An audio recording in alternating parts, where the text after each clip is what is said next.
You got to pull your mic in a little bit. Those mic can hear you. Hey, folks. just like that, we're live again.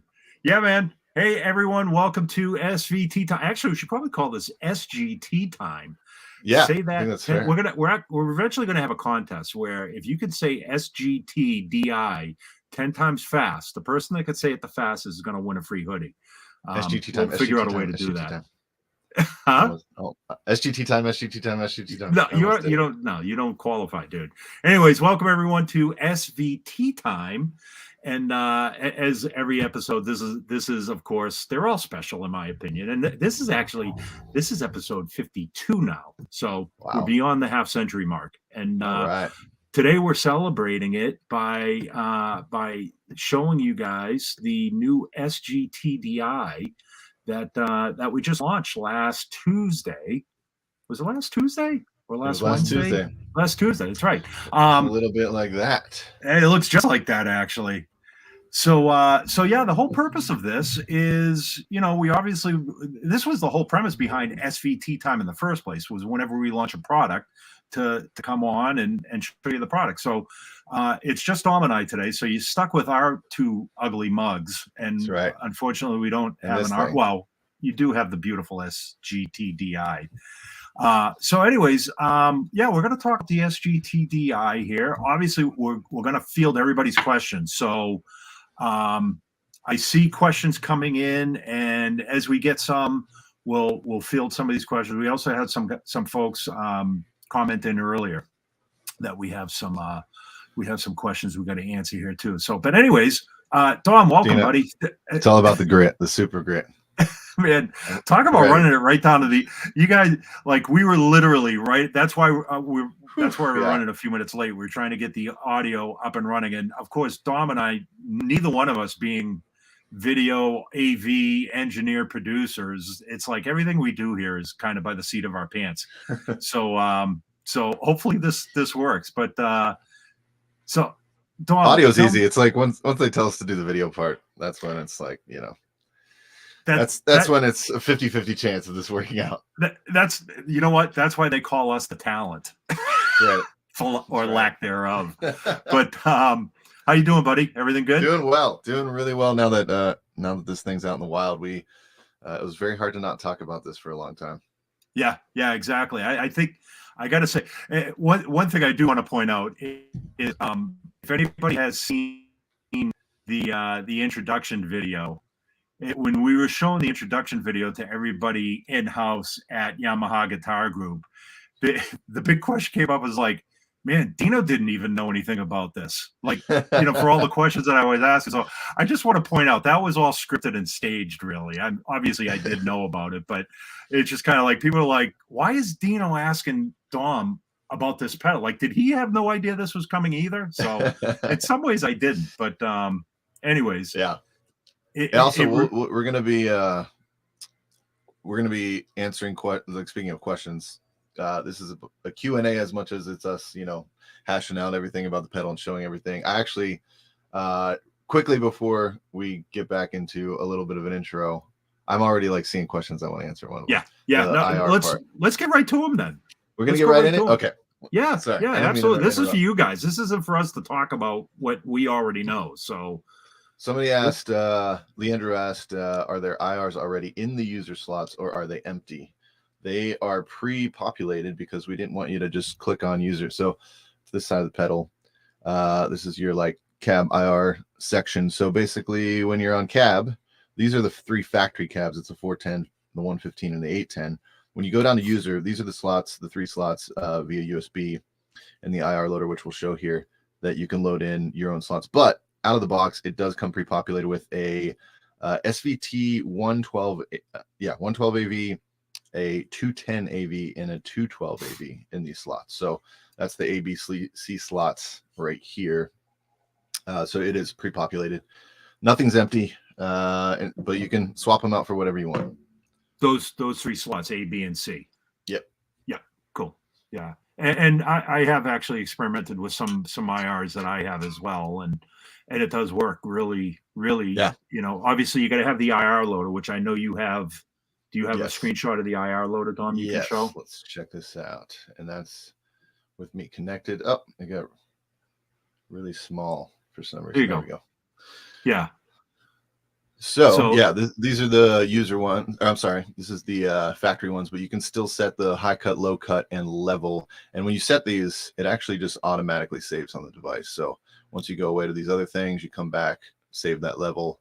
So it's pretty awesome. You can you don't have to like hit any save or do anything like that, but this helps you level out all these IRs to your liking. Especially, you know, you click on this guy and it's up 100%. You want to make sure, you know, nothing's jumping like crazy during a performance or at a show or anything. So this essentially, you can control the device from this app in terms of switching over to user. I don't have to do that on the device itself. Right. It'll just like sync up with the device. So yeah, here are the 3 pre-populated factory ones that we threw in the user. Yeah, and just don't make the mistake that I had. Obviously, your SGT-DI has to be connected for the IR loader to load up, because that, yeah, we won't get into that. But Leandro is actually asking too, are the cabs only going to be heard through the XLR? But I believe it's the XLR and the headphone out, correct? Yeah, it's actually yes. So we wanted some extra options essentially for your routing. We knew preamp out does not have the IR out. That's right here, and that's basically all the audio but the IR out. We wanted you to have a separate routing if you're, you know, heading to an amp, like a preamp into an amp, or if you're recording in a modeler or whatever. So the IR outs come out of the XLR, obviously, and then this line out is a combo out. So if you have a TS cable, it'll be coming out of that, and you can route that, you know, to another audio source with the IR audio, and then headphones as well to audition that in phones with the TRS. Cool. Steve has a good question here. If I have an SVT and an A10 cab, 410 cabinet, why would I need this? Well, you know, obviously, my first thought is you can use it as channel switching. You know, obviously, Steve, you have the real deal there with an SVT and an A10 cab. Yeah. So you could potentially use it like a lot of guys use, you know, other pedals, drive pedals, preamp pedals in front of their SVT. The other thing that I'll give you an example how I've been using it. I will send my bass into the and I have a pedal board going, but for the most part, I send my bass into the input of the SGT. Then I send a signal clean through. It's the unaffected signal that goes out to my SVT. But then I will send the XLR to front of house. And that way there, I know it sounds kind of convoluted, but what I do is the way I EQ my SVT on stage is different than how I'm going to EQ or what I'm going to send to front of house. And keep in mind, I'm not, when I change the EQ and I dial stuff in, I'm working with the front of house guy too, because you don't want to piss off your front of house engineer by constantly turning knobs and they're going, what are you doing up there? But you know, or you could give the pedal to the front of house guy and he can run it right up at the board there too. So that's you know, one way. The other thing is too, you know, you don't necessarily have to use this in your live rig. You can use it in the studio. It also makes a killer headphone practice amp as well. Mm-hmm. Yeah, agreed. So I hope that answers your question. Somebody asked, can this be run into an FR speaker like a head rush? Yes. Well, it wouldn't power this. Yeah, those speakers are powered, I believe. So if the speaker's powered, absolutely. Yeah. If you're coming out of either that, you'd probably want to use that line out because you'd want to use the cab sim. Yeah. On that. And I mean, I know we've talked about IRs already. Just to drive home the point that this cab sim / IR, it is a true full resolution IR. It's not just an EQ curve or something like that we've thrown on the audio to make it sound like it's going through an 810 or anything like that. These are true full frequency IRs, full resolution.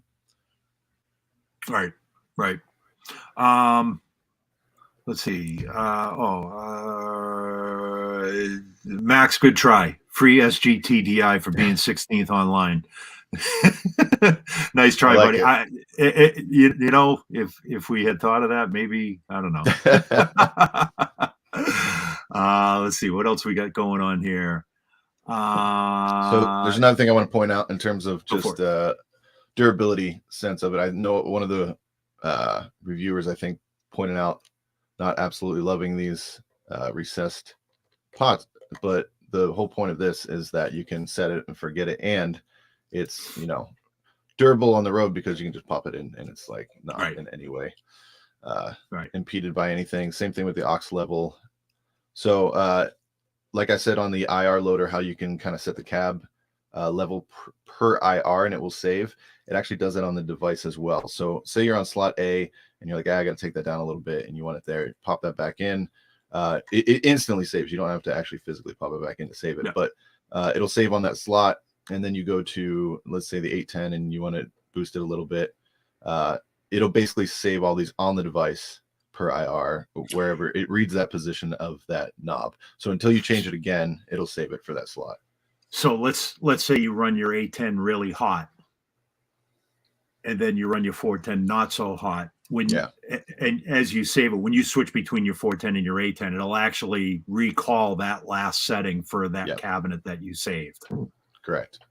Okay. So it's not global for all the IRs. It's for each individual IR, and it saves it. And you guys will, what I noticed too, when I was messing around with it, especially with it plugged into the IR loader,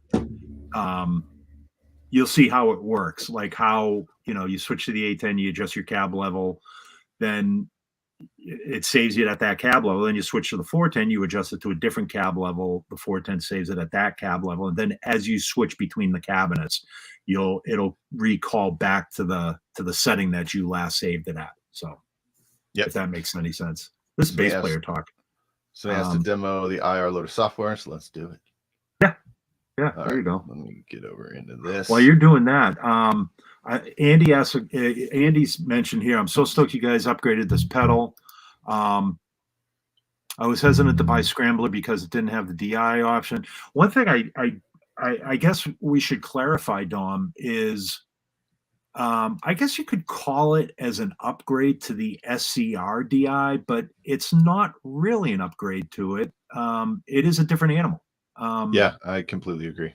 You know, so I know one of the questions that I was asked is, so what's the difference between the SGT and the SCR, the Scrambler circuit? Yeah, I can speak to that if you'd like. Yeah, the only thing I was going to point out regarding Scrambler is, just so you guys know, even when Ampeg released the Scrambler pedal a number of years ago, the original Scrambler pedal was actually an overdrive Octavia. I think I'm saying that right, but it wasn't even really. No, it wasn't even really an Octaver.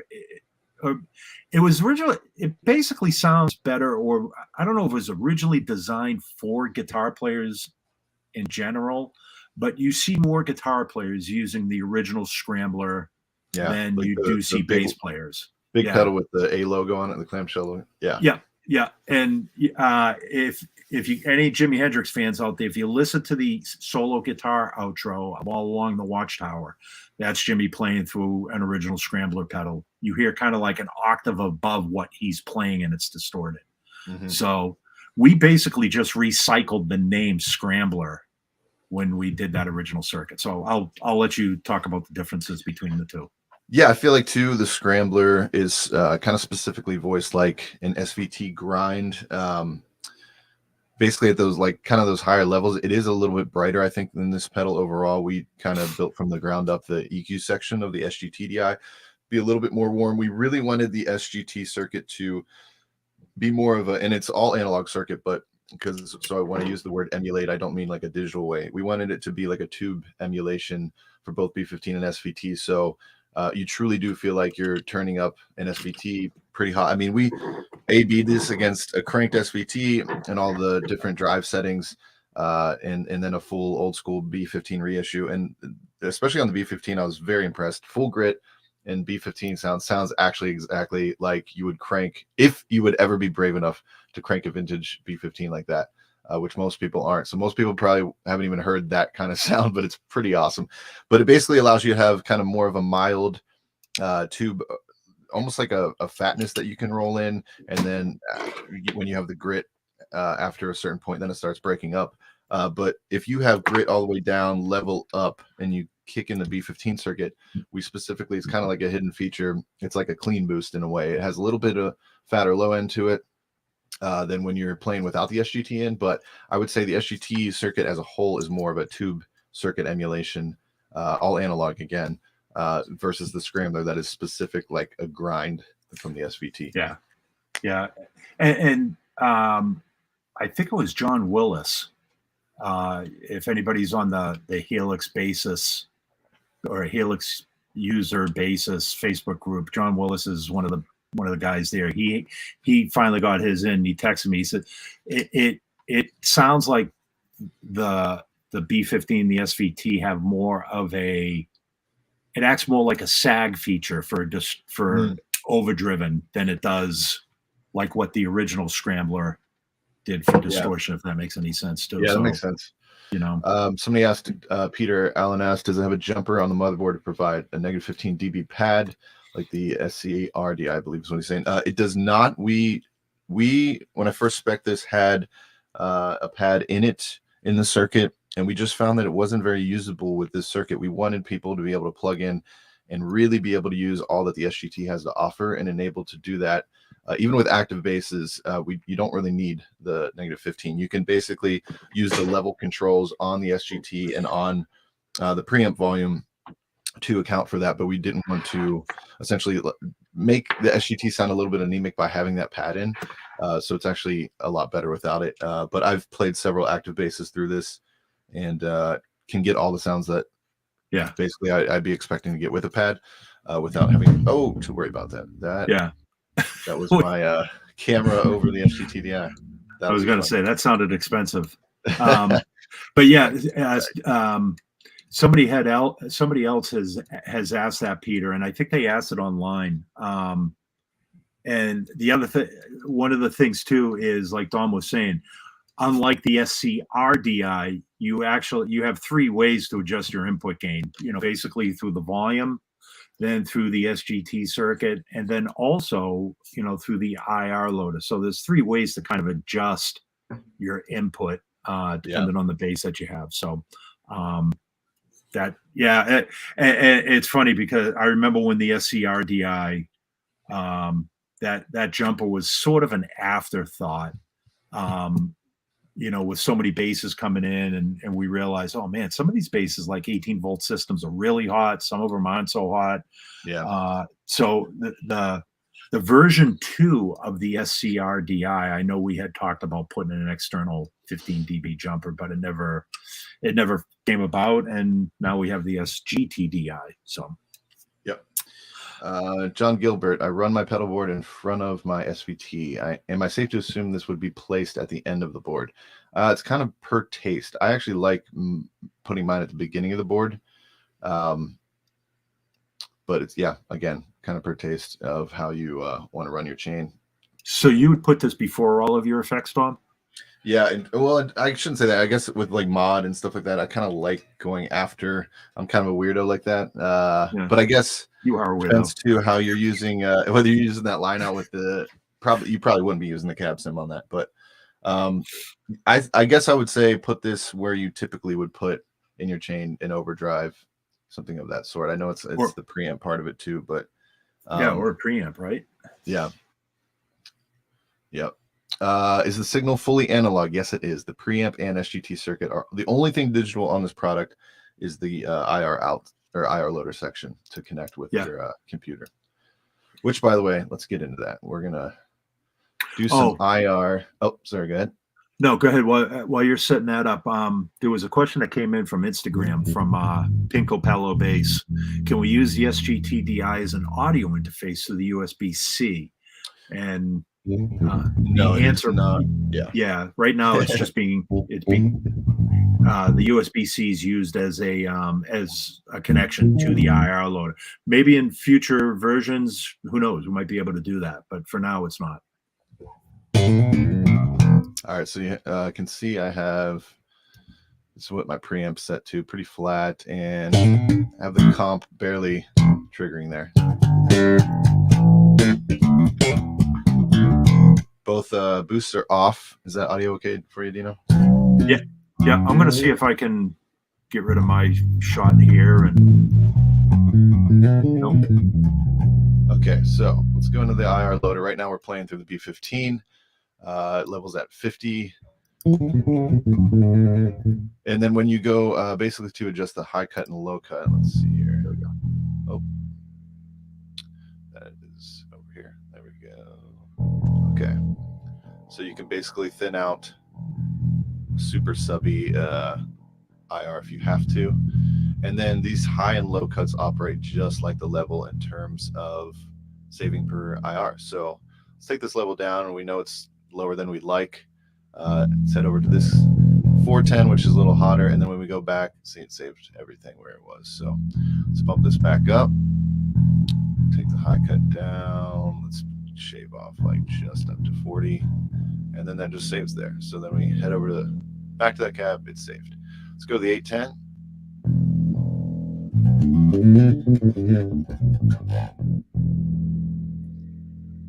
Let's crank that audio a little bit. So yeah, that's basically how you can adjust and audition these and adjust the levels and high and low cut on the factory cabs. You can even bypass the IR section altogether via the app. You can also update your device in the IR loader as well. So when we go to user, these are the pre-loaded user slots that you can kind of load into whatever. So a lot more flexibility here than the factory cabs. These, at least in terms of the order and naming and everything, are kind of set. But when you go to user, you can order these IRs.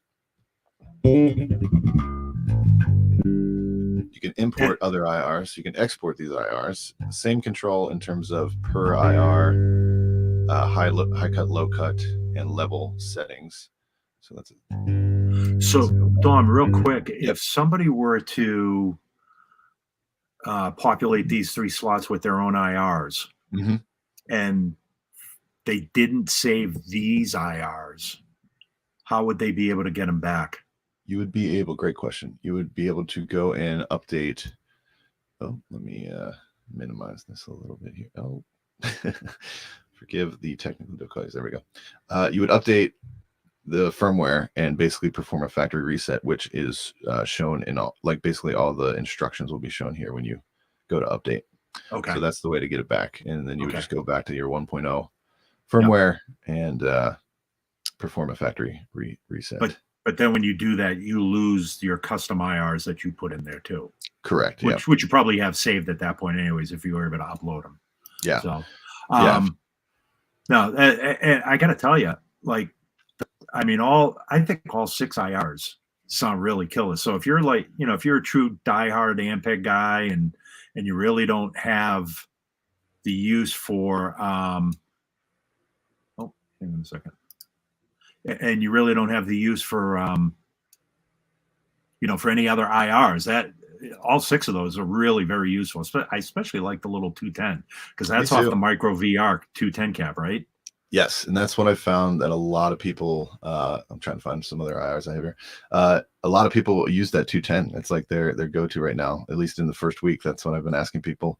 Yeah, what they've been using. Yeah. Let's see here. Yeah. Let's throw in. I got some red wire IRs. Let's throw in like a hard key I have in here. So yeah, I'll show you. Hopefully this will remember. Oh, okay. It's not going to show here. I'm going to go back to the IR loader. I'm importing an IR right now, but it's not going to show you my file browser to get it. But let's throw just a random one in there. Okay. Now another question for you: are these are different IRs from what's in SVT Suite, or are they the same IRs? They are the same. The ones that we selected are the same for the factory cabs. Yes. Okay. Yeah. So here's the hard key. Threw that in there. So, and then you can rename this whatever you want. That's cool too. You can rename the whole thing. Yep.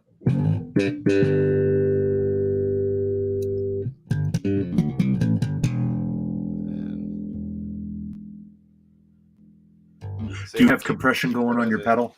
I do. Let me turn that Okay. down a bit. So that's the onboard compressor that you're running. Yep. Okay. You can export just the same. Again, it's not showing you that little prompt, but yeah. So you import and export just the same in terms of even if you rename this, you can export it renamed.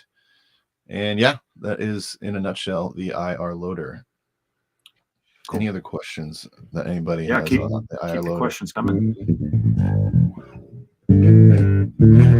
Thanks, Mark. Mark says he's a big fan. I saw him posting. I think he immediately was using it on gigs, which was really cool. The 2x12 was his favorite, 8, 10, and the 15. Nice. Yeah. And I love that Mark was basically like, he took away everything but his tuner, I think he says. Yeah. And I was talking to him. I'm like, is there a way? Maybe there's a way that we can turn this into a tuner. Use these LEDs or something. I don't know. I'm talking to people. We'll figure it out. You never know. We'll figure something out. No promises, but so yeah, I got the preamp engaged. I'll mess around with some different tonal settings here. So this is flat. Yeah, I gotta mute me for a second here because I'm moving my microphone around. So one thing that we added in the SGT-DI, apart from any other Ampeg product out right now, is this dual concentric sweepable mid. So I don't want to move that part of it, so I'm going to show you on here. So as you can see, some of these knobs are dual concentric stacked knobs. The volume comp, the grit level, and the mid freak, and we basically wanted to make sure we weren't making something massively wide, and we thought, okay, cool, let's stack some knobs together to make a little bit more intuitive design and give people like a little more control right at their, like right at first glance over top of the pedal. So this bottom one basically chooses this mid frequency, and then this is the boost cut. But it's cool because we essentially knew that our Ampeg loyalists, they know those 5 positions that are called out on the silk screen there from our 5-position switch on a lot of products, Portaflex, some of the SVTs. Or as we say in Boston, Portaflex. Portaflex. And the cool thing is you can get all those same settings that you know from the other amps just by selecting basically this back knob, getting that to the proper frequency. So those are the 5 that we called out, are the 5 from the mid position switch that you would see in the past, but you can basically get all of the frequencies in between. So just added some added flexibility there. So let me try to do this while also playing, while not knocking this thing off the desk. Yeah, I was having a little bit of difficulties here too as I was trying to straighten out my microphone. So I'm gonna basically boost all the way up the mid and then basically sweep the frequency to show you.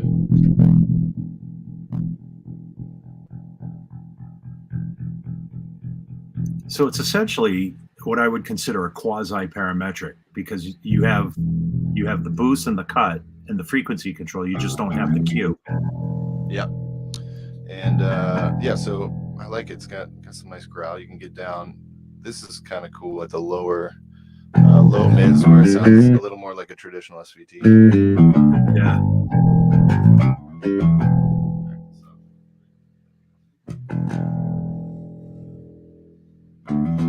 Hey, what do you, I know it's in the manual, but do you know off the top of your head what the boost and the cut is? Is it plus 10, minus 20? I'm trying to remember this. I think it's like, sorry, I'm putting them on the spot. I think it's a little higher than that, plus 12, minus 9, I want to say. I could be totally wrong on that, but it is in the manual. Ask us about our comprehensive owner's manuals, folks. And I'm just going to go on the record here and say, in response to Blam Blam here, anybody else that dares to say Big Stud reissue will be banned from SVT. I'm just kidding. I just get a kick out of that. Those are old basses that Ampeg did years ago.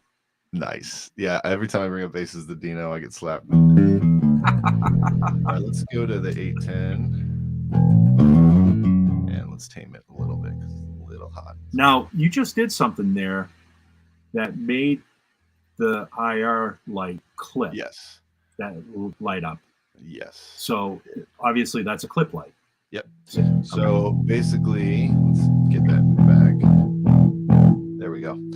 Yeah. So when you drive, either signal into the IR loader or the IR loader itself starts clipping. You can hear that too. It's like that digital section clipping. Yeah, that cab LED will go red, and that's whether basically I switched over to the factory IR, but let's switch back to the purple. It still works on there. Oh, that one's a little more quiet. Let me bump that up. There we go. So yeah, anytime you're clipping the cab section, it's basically either your cab level, this volume on the preamp, or your grit level, or your SGT level rather. So those are the three things that kind of contribute to getting that. So it's kind of nice because you have the flexibility of, okay, do I want a little bit more of the preamp sound, a little bit more of the SGT sound, a little bit more of the cab sound.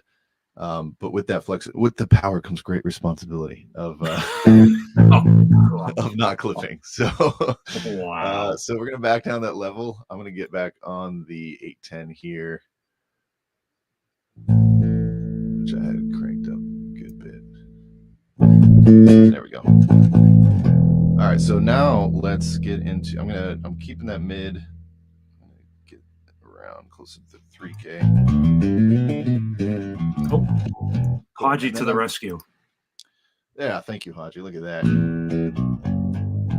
Speaking of the ultra high, I'm gonna kick this in right now. So yeah, a little bit brighter there. You can hear the difference. So a lot of people probably don't know this, but the ultra high is actually interactive with the volume. So it has a little bit of a brighter peak around 3 o'clock of the knob. So it's kind of interactive of like how you're setting the level of your preamp as well. So, and that in tandem with the treble, obviously, you get pretty bright with it. Nice. More P. So let's talk about this ultra low. So instead of just the ultra low boost like we have on the Scrambler or on the Classic, we essentially give you the cut as well. So it's a 3-way ultra low switch, which is more what the actual SVTs have, namely the 50th anniversary, the Heritage 50th anniversary SVT on channel 1. So we liked this because I know a lot of modern style players, they're wanting a little bit more bite out of their sound. That's why we did the sweepable mid as well. So sometimes they want to back this off, get the cut on the low end, and then have a little bit more tailored boost on the bass. I keep moving this thing. There we go. So obviously that, that thins it out a little bit, but that could be what you're going for, and could just help you get a little bit more control here on the bass end, a little less subby. So that's neutral, that's cut, and obviously I have ultra high on, so it's a little more dramatic.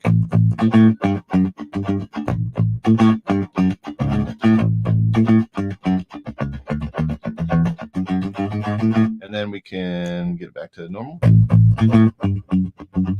And then our signature ultra low boost.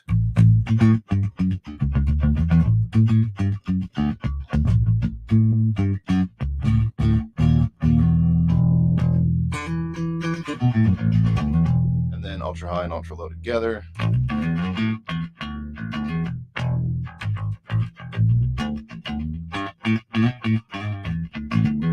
Kind of probably the most signature Ampeg sound there. Hey, Don, disengage the pedal for a second, just to hear what the good.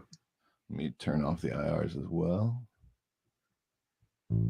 Yep, so that's totally flat. No preamp engaged, no IRs engaged. Let me boost the signal a little bit. Yeah. So real quick, and one thing that I notice is you're turning the IRs on and off through the IR loader, not through the side of the pedal. Okay. Correct. Yeah. Okay. I was going to say, do you have a magic foot switch somewhere? Yeah. Just so that we can get an idea of what it sounds like with the pedal and without the pedal. Yeah. The other thing a lot of people don't realize too, it's like, guys, if you're this goes back to the SCR-DI and the Classic preamp as well. If you're running a passive instrument or a vintage jazz bass or P bass, Mhm. and you want something, obviously you're not going to carve into your 59 P bass and put an active preamp in it, but if you needed something active, you okay? Wrong pipe. I was going to say, Buckling down for the wrong pipe there. and with any preamp pedal, this is a perfect way to activate a passive bass without having to put on onboard active electronics as well. Yeah. Well, now you've piqued my interest. Give me a second. Uh-oh. He's going to get his. Well, that's passive what you're playing there, right? You can't hear me.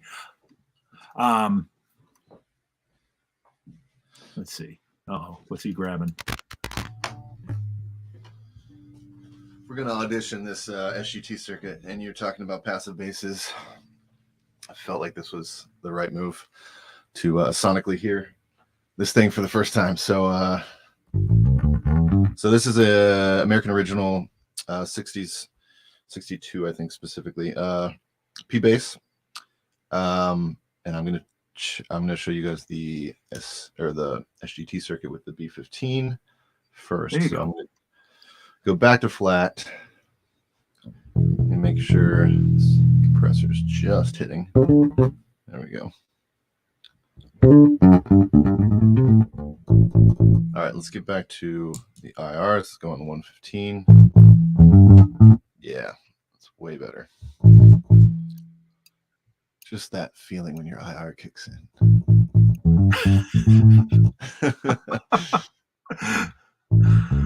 Oh, there's so many jokes in there right now, but all right. I'm like nervous. It's like, here we go. Do it up. All right. So this is what the pedal looks like right now. We got flat, no boosts on. I know it doesn't look that flat. There we go. And now we will, let me do that thing where, okay, we're going to do grit all the way down, level all the way up on the SGT. And it should be a clean boost. Something you're going to feel in the room. You can maybe hear that over your, I don't know what you're listening on, but yeah, you can kind of feel the sub-low kick in a little bit. Yeah.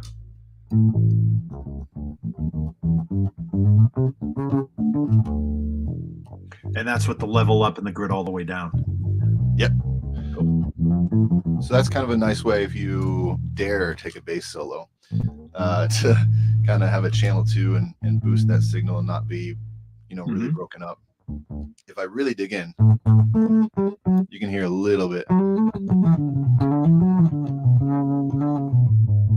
but it's not overbearing or anything like that. It actually would sound like if you were playing an old Portaflex. An old Portaflex. Yeah, it just sounds like you're digging in, Yeah. So that's the thing. And, sorry, go ahead. No, I was just going to say that's the thing is it just sounds natural. It's not like a what I call a fabricated overdrive or distortion. It sounds like you're pushing a tube amp. Yep.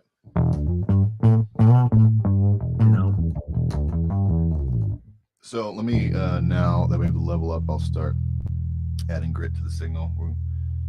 And you're still on B15. Actually, correct. let me switch over to so we can see your screen better. Okay.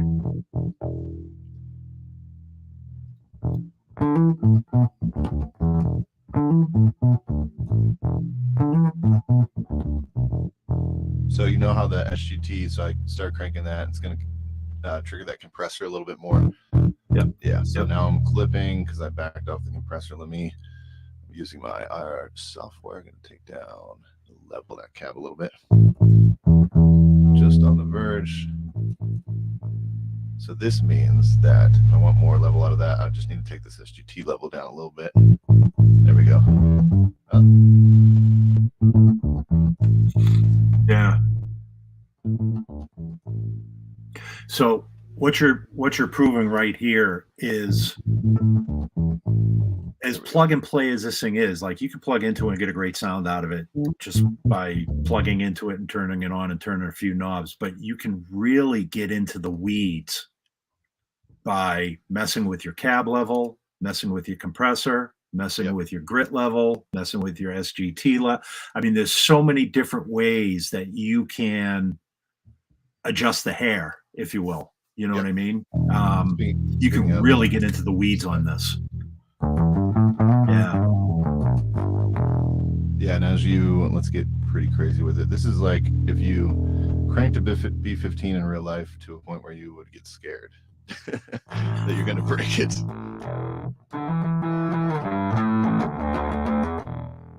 And again, these are flats.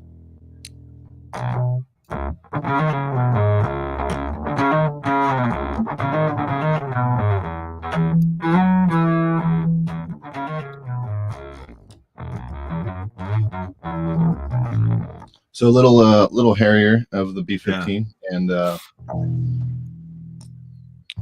that's ultra low and ultra high on.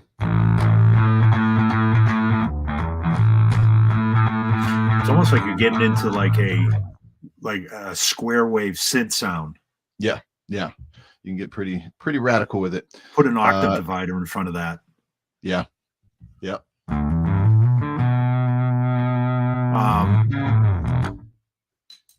Now I'm going to get into some SVT stuff. I'm going to change bases here. Talk amongst yourselves.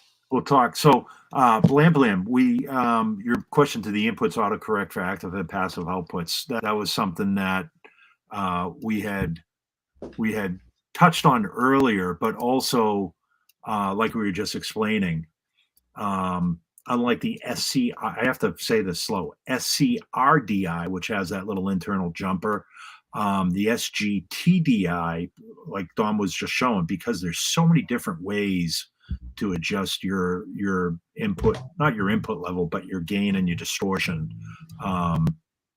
There's really, there's not a minus 15 dB pad, nor do the inputs autocorrect, if you will, but you can adjust how hot the pedal is going to get just by messing with cab level, volume control, compressor, grit level, and SGT level. Yeah. So I changed basses. I'm on a jazz bass now. It's pretty hot pickups. Kurt, no, unfortunately, we don't have a hardware octave pedal, just in SVT suite right now. All right, so now I'm going to tailor up an SVT overdriven sound. Let's go boost a little bit here. I like ultra high and ultra low on because it's very, very SVT-ish, very scooped.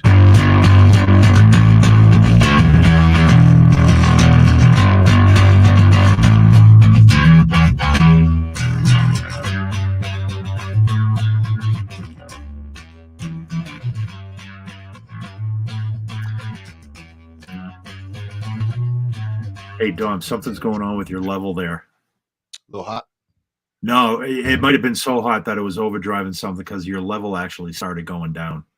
Oh, it might have been StreamYard overcompensating.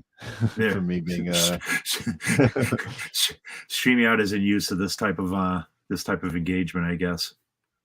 Yeah, let me check out my settings. So Joey has a question here real quick. So if I'm understanding this correctly, XLR would go to front of house or our practice PA to get the cabs. Am I able to get the same to my GK on stage? So yes, XLR goes to front run of the cab audio basically to the GK. Is that what? Yeah, I'm assuming that's the question. So the cab audio comes out of the XLR, but it also comes out of the headphone output. Like the line out, yeah. Yeah, the line. So yeah, out. you would use the line out into the GK. Yep. Yep. I hope that answers your question, Joey. Yeah, I had to adjust my mic volume on StreamYard, so I think it's. I got two compressors going. Yeah, this right. one and that one. Not enough we have to fight with one compressor.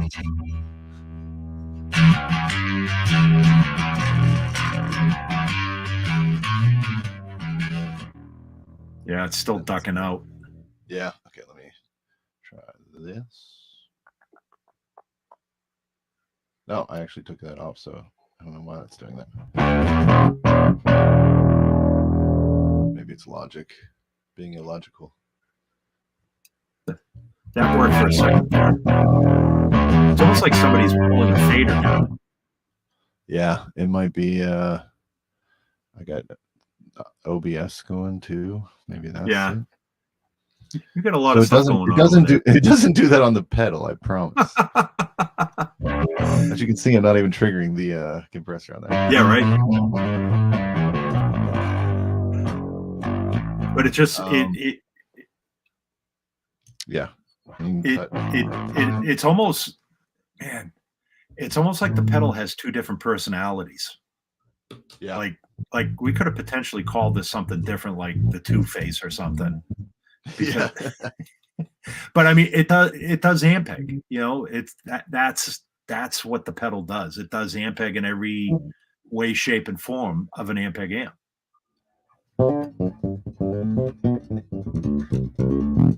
So that's kind of like the punchier jazz bass sound, modern sound. In fact, Haji, if he'll probably have this in like 2 seconds. I encourage people to check out the sound example video that we did that is on ampeg.com on the SGT-DI product page. And we basically kind of show the versatility of the pedal, and it's professionally recorded, and we don't have to worry about things ducking down and stuff like that. Right. Like how the 3 different softwares I have going right now might be doing. But that's a really good resource of just all the different settings and different styles and different basses that we were throwing into this thing, trying to show you everything that I can do, and then some. Yeah. I mean, we're under a little bit of the limitations of a live stream, running a bunch of different software on our computers, and yeah. You know. So Steve said I still have the SVT set to the 115 on the IR loader. It actually, is on the 810. So that's something that I want to point out. On the IR loader itself, I have the 810 selected. So this basically controls the device when you're connected to it. So you can be out of sync with your switches. That way you're not having to constantly basically connect things on or touch things from the device to get it to trigger on here. So I essentially, without changing the switch on the hardware, can get over to the 115 and even bypass and go to user. So the LED will show the proper state on the pedal as I'm switching this. So I'll show you if I go over to the device, which of course I moved. And I tell Dino every time I can't be a weatherman because I don't know how to do this backward. There we go. So I'm selecting factory on the IR loader. It goes to the blue, user goes to the purple. I bypass it, turns it off completely. So I'm not actually changing anything on the device, but it is being changed from the software. So that's a good eye. We call you Hawkeye for that. Good catch. Yeah. The switch is on 115, but the IR loader actually has the 810 selected. And this is the original squareback 810 specifically too, which is pretty great. Yep. This is it living right here on the IR loader is a lot easier than carrying that sucker around. Yeah, right. No problem, Steve. Thank you for I appreciate if I had that in the wrong spot being called out on that. Yeah, folks, what did I just do here? Hold on. Keep the questions coming too. So one of the questions that came up too was the question of why no effects loop and the addition of the headphone practice circuit. So I mean my thought is, obviously you only have so much real estate on a pedal, and certain things kind of take precedence in terms of pecking order on features that we're going to put into a pedal. But I'll let you agree with me or disagree with me. No, I definitely agree with you. And when we were kind of at that crossroads, it was footprint as well. As like we didn't want to blow up the footprint and make it too big, and to make it a true flight rig all in one, we wanted to have that ability to basically rehearse with an audio source as well as use this as an in-ear mix. I know that Dino, you're a big proponent of that, or were with the SCR-DI as well. Yep. To essentially be able to pipe in your in-ear mix into this and kind of blend that in with your signal, and essentially have this be your literal all-in-one hub, aside from needing any other kind of mixer, or just I guess having just a different in-ear feed. If you're kind of more, if basically you're less portable than having a wireless system for in-ears, this is really helpful. Yeah, yeah. It comes. So, and this kind of touches on I'm gonna butcher your first name here. Caranks. I'm sorry. Cool name. Yeah. Like Dom was saying, when I have the availability to do it, obviously the headphone section can be used just strictly as a practice section or as a practice set. You know what I mean? You plug your bass in, you come aux in, whatever your source audio is, whether it's a MP3 player, whatever you're playing to, and then headphone out, you play along with whatever you want to play to, and then you can adjust the level of that with the retractable level control. On a more advanced setting, it becomes a more me box. So what I typically, like I said, when I'm working and all pistons are firing with the front of house and the monitor engineer, when you have that rare opportunity, bass goes in, XLR goes out the front of house. Now, keep in mind, XLR passes everything, your IRs, your preamp, your SGT, as does your headphone out or your output, your line out. Okay. Yeah. The only thing they don't pass is what comes in the aux in. So what I will normally do is plug my bass in, run XLR out the front of house, run through, which is a clean signal, no effects or anything to my bass rig. And then I will ask front of house or whoever is sending the monitor mix, can you send me a mix of everything? That then goes into the aux in. And then headphone out goes into my in-ear, would be my transmitter actually, because my receiver is my body pack. My transmitter is the block that. So now what I'm essentially doing is I'm getting my monitor mix coming into the aux in, which is the band and everything. I can control my bass level and I can control everything with the aux level control. And then I can control with the preamp on, I can control the level of my bass with the volume control. Now that does mess with front of house too, but that's why I said, like, you got to be careful.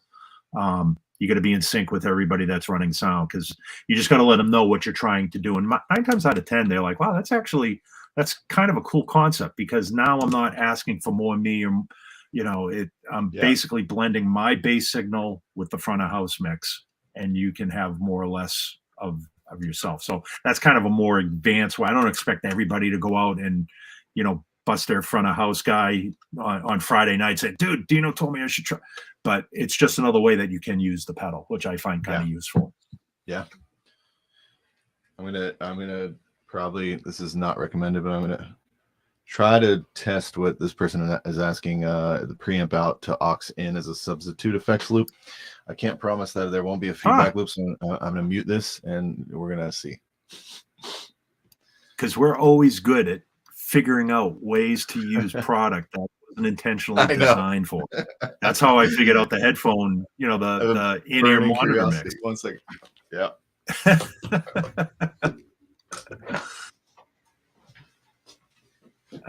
That is actually a great question. So, so, like I said, there's a million different ways you can use it. We just find that and going back to the SCR-DI, it's just a great way to be able to bring your Ampeg sound, stick it in your gig bag, take it on the road with you. If you don't have it on a pedal board, obviously you can put it on a pedal board too.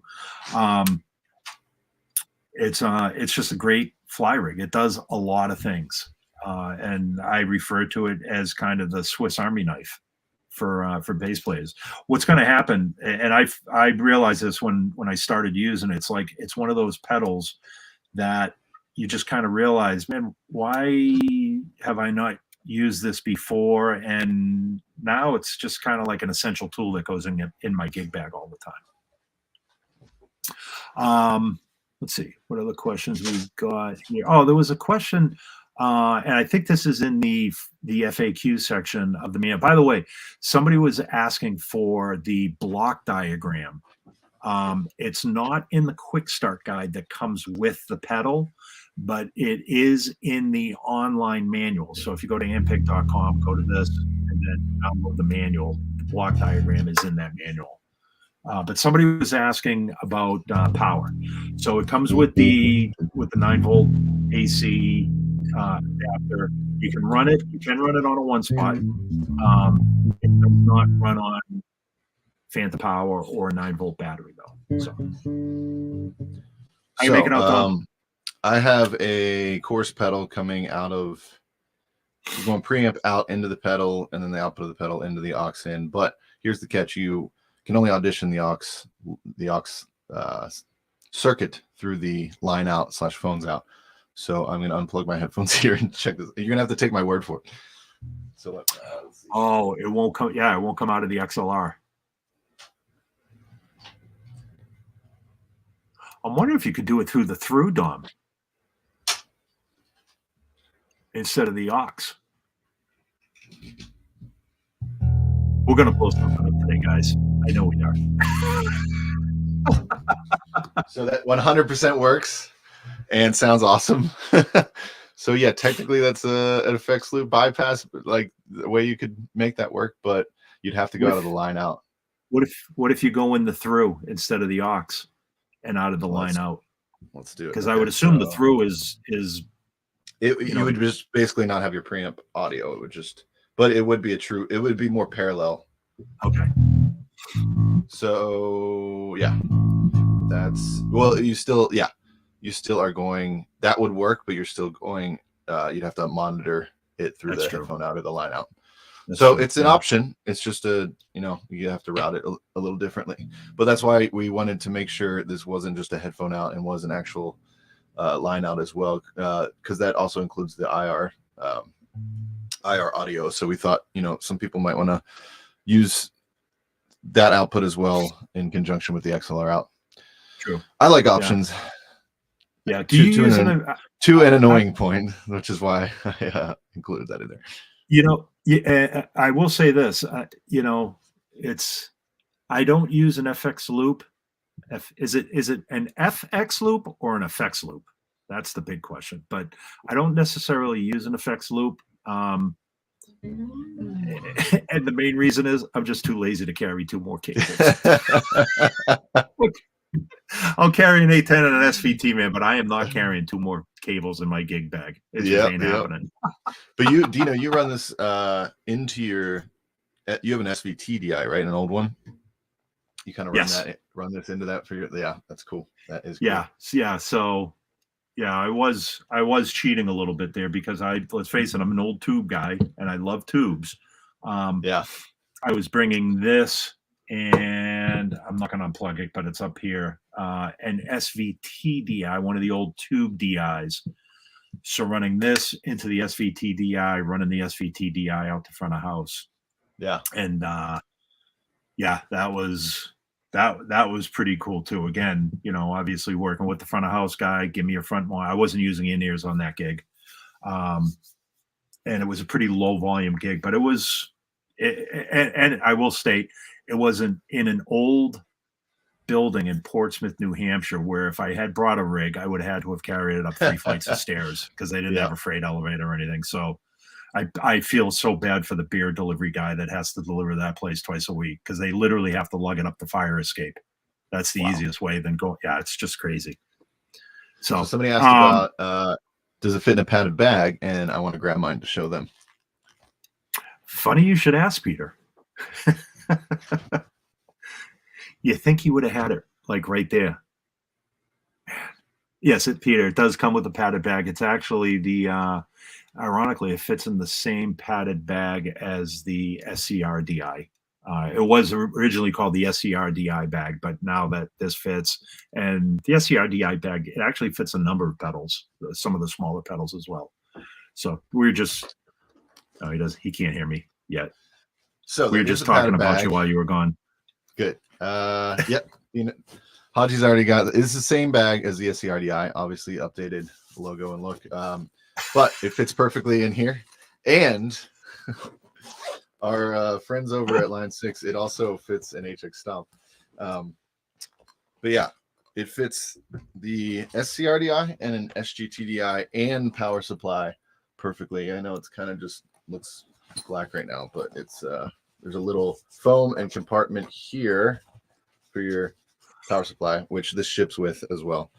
So yeah, go get it at the shop. Dino's already and Haji together have put up the link. So that's it. It's pretty awesome. Yep. Yeah. Thanks for asking. I think both the bag and the SGT-DI are available on the web shop as well. Yes, that is correct. Obviously, go to your retailer as well, but I think they're available on the web shop right now. Actually, I think they were available the day it launched too. It's just everybody was going to their local retailers and online retailers, which is awesome.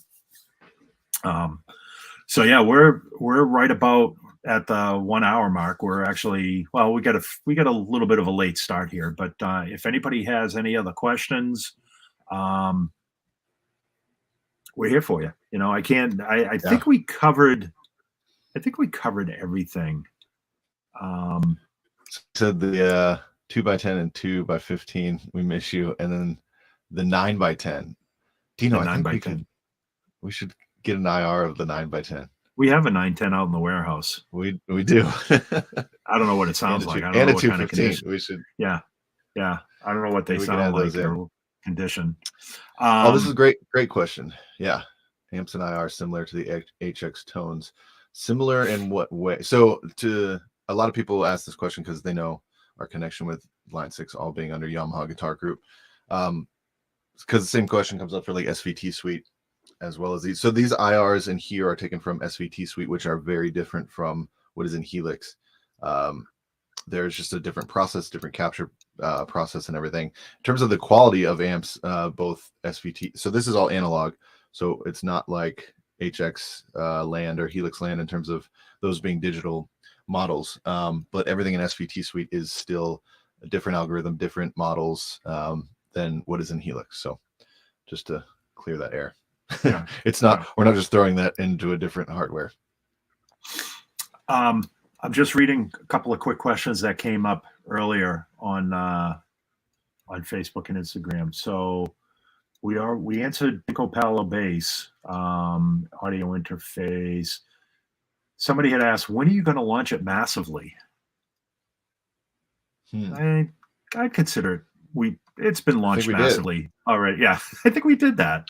So I mean, I'm still waiting on People Magazine to do an article, but I'm waiting on TV Guide myself, but that's we won't even go there. Guide. Yeah, I can see you on TV Guide. Here's a good question, and I'm going to put you on the spot. But is the SCR-DI being discontinued because of this? And I know the answer, but you're just choosing to put me on the spot. Yeah, I'm just putting you on the spot. It is not. We're keeping that channel. We feel like it's a different enough beast, and we want to give, since it's a little lower cost, some intro players the opportunity to grab a DI if they can't grab this one. Yeah. And this obviously has a little more feature set than the SCR-DI does. Mm-hmm. So it's, if you want to consider the SCR-DI a little bit more of a simpler, and quite honestly, there's a lot of players that love the SCR-DI strictly for the Scrambler section of that pedal. Yeah. So they use it for that reason. Yeah. We also want to make sure, people were still able to access. Yeah, totally. Yep. Yeah. A funny question, and I am going to mention our friends over at Tech 21, but is this Ampeg's version of the SansAmp bass driver? And I say this lovingly, the SansAmp bass driver is the Ampeg version of this pedal. So, yes. And again, I have nothing but the utmost respect for our friends at Tech 21 and SansAmp. They're dear friends of ours. I've owned many bass drivers over the Oh, yeah. years, and I probably sold many bass drivers over the years because up until this SCR-DI, we didn't have anything. So whenever Yeah. anybody would ask me, "Hey, I'm going on a fly day, what you recommend?" I would always say, "Man, just grab a bass driver. They're you know." So yeah, obviously I would never say anything bad about them. They make a wonderful product, but yeah, it's I always say no. The bass driver was the emulation of the SVT before Ampeg actually had it in a pedal form. And Yeah. if you like the bass driver or the VT bass, it's a great product too. So Yeah. but we like to think this is coming from the source. Yeah. The somebody asked, Steve asked, it looks really well made and roadworthy. Is the chassis quite thick and durable? Let me tell you, we actually our QA tester on this, Brad, shout out to Brad. He beats the crap out of these things, and I came from QA before being a product designer, so I basically want to see any way that this thing can be destroyed. And I kid you not, he has taken this thing and bashed it against like metal and walls and floors. And you'll see this kick bar protecting the switches. Not only did the switches stay protected, but this thing, it like barely put a dent in this thing. And this is all brushed aluminum top. And yeah, the chassis is like hard as hell. So it's definitely, it's not as, we didn't do die cast zinc like some of the old Ampeg pedals, but we also didn't want this thing to be 20 pounds. So it is definitely roadworthy though. And with you saying that, some people had questions about the dual concentric knobs being high, and we've tested the crap out of those too in terms of slamming them against stuff, and all good as well. It actually really held its own, and I feel very confident that you're not going to have any issues with this. When you were saying slamming or something. I was thinking I can hear Haji in the background screaming, saying, "Don't tell them you can." Haji is obviously one of our customers, the main customer service guy. So, but yeah, they are pretty durable, man. I mean, Dom hasn't hit me over the head with it yet. Yeah, I'm sure next time I'm out in Calabasas, that'll be the next test. Or Haji will, by me saying this, yeah, Haji will hit me over the head with one. But they also come. These aren't installed on here, but you'll see in the four corners there, the recesses there for the rubber feet, which this does come with as well. If you want to throw this, if you don't want this on your pedal board, rather, and you want some more traction there. The knob levels intended to look like preamp tube innards. The knob levels. Slamming is not covered under warranty. That's funny. That is. I don't know. If you want them to. Here's I'm trying to get a close up of the knobs. There you go. These are styled after like our SVT Pro knobs. Yeah, I don't know. I'm sorry, Tom. Maybe I'm not understanding the question, but I want to answer it for you. Are the knob levels intended to look like preamp tube innards? Maybe. I don't know. Unless he's talking about the graphics surrounding the little points surrounding. Oh, maybe, yeah. That's taken from our SVT style. Yeah. So, Haji, not covered. Slamming is not covered under warranty. No, I would imagine it's not. Thanks, Haji. Yeah. So, anyways, that's like I said, we're now we're definitely over time, but we're happy to answer anybody's questions. I don't know if Dom, if you need to run to another meeting or what your availability is, we can hang out for a few more minutes. But if you have any questions, post them up here. Otherwise, we'll be. Somebody had asked if we could do another one of these once you've had some time with the pedal, and I would imagine we definitely can. And please post in the comments, like, obviously SVT time in the past has always been about having artists on and users and sweet talk about the SVT suite. But please, if there's topics that you guys want to see or hear Dom and I discuss, or products you want to specifically talk about, we're happy to we're happy to hear your suggestions. Basically, you know, we love having artists on. They love coming on. At least I think they love coming on. They haven't really. They say they do. I don't... Yeah, but no, you know, and it's always cool to like get an artist's insight on their everyday life to playing Ampeg gear. But we would really love to hear your suggestions on what you want to see on SVT time, whether it's gear based, whether it's, you know, just Q&A. Post them in the comments, and this will be up after. It'll be, you know, be up on Facebook and YouTube, so you can post your comments there as well. We always go back in and just kind of check stuff and see what people are saying and whatnot. So I think we're going to wrap it up here. Like I said, if anything comes in the next couple of seconds here while we're saying our goodbyes, I just want to say again, you know, thank you to everybody that tunes in every Tuesday that keeps this thing going.